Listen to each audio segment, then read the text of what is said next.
I'm Joey. I'm Jason. And this is Metal Monster Review. Today, we are going to 1981. And we are going to discuss The Howling. This is a cool werewolf movie.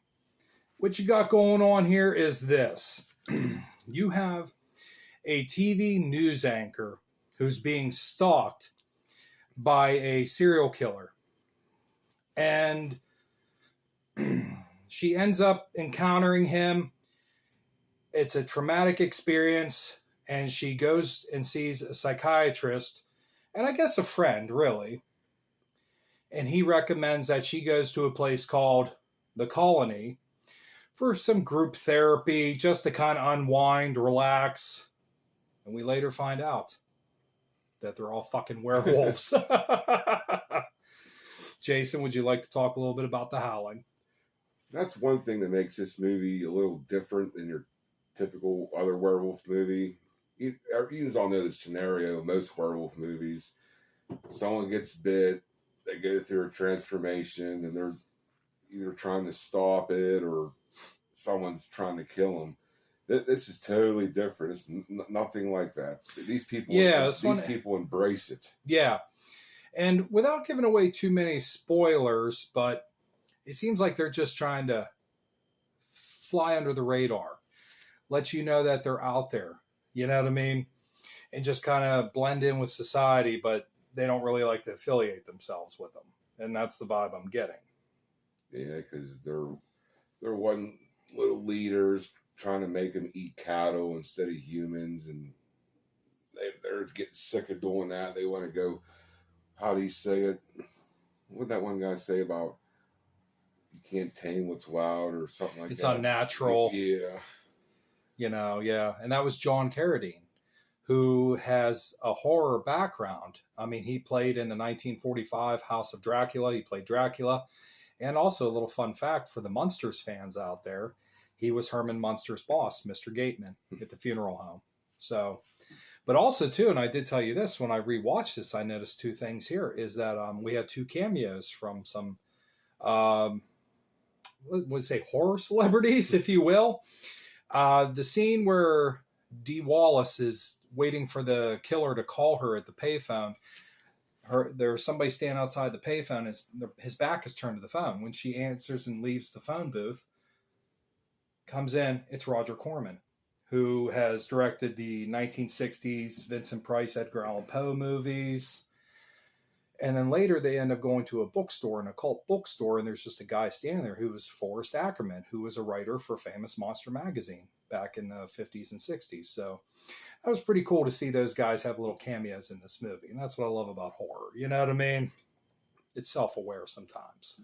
This movie had some pretty likable characters, too. Some of them didn't have big parts, like Walter at the bookstore. Yeah. Oh, he was a cool guy. He gave us the information that he said all that Hollywood stuff's bullshit. They could change whenever they want to. Yeah. So that's this is the premise for these werewolves here. They don't need the full moon to change. They can do it at free will. That was Dick Miller running the bookstore. We know him from the original Terminator, Chopping Mall, Gremlins, and I think he was in some old Roger Corman movies too. So it all ties in together, and that's what I love about it. But another cool thing about this movie is like I do dig the special effects. That's this movie's highlight right there, is the visual effects. And it was Rob Bottin who worked on this. And we all know him from John Carpenter's The Thing and RoboCop. But he was working with he was assisting another special effects artist, Rick Baker. Rick Baker, I believe, left the project or was just an advisor during this project because he went to work on another great werewolf movie in that year, American Werewolf in London.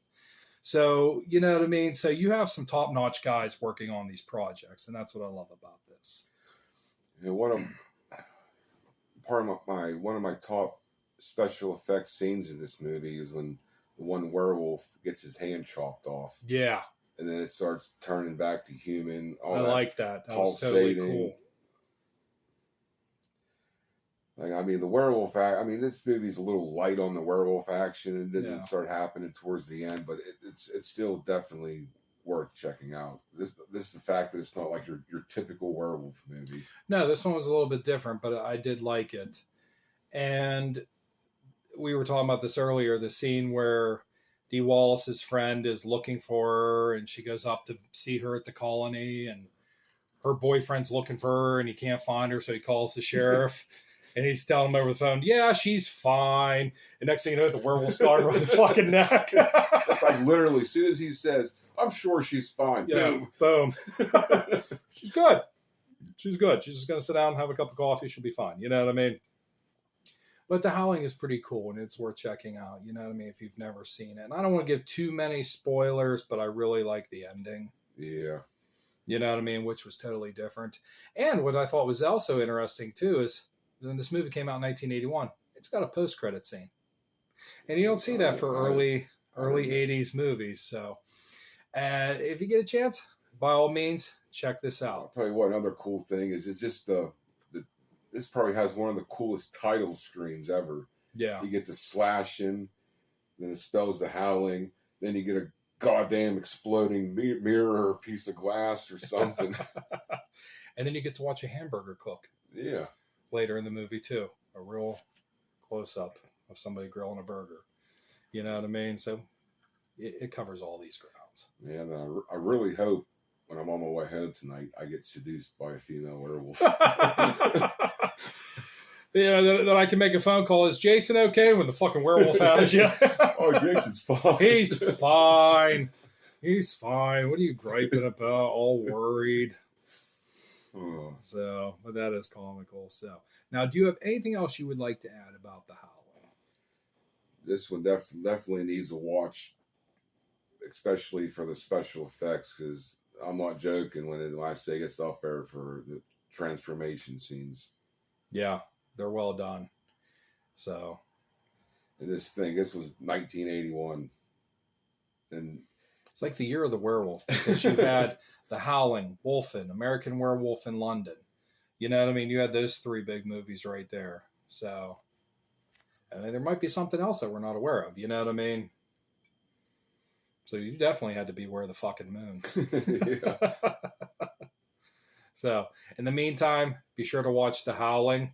And I was glad that we got to do this review, you know what I mean? Because this is one we've talked about for a while. So, glad that we got to finally do this one here. So, it feels good getting this one out the way. So, be sure to watch The Howling and be sure to subscribe to Metal and Monster Reviews. I'm Joey. I'm Jason. And this is Metal Monster Review.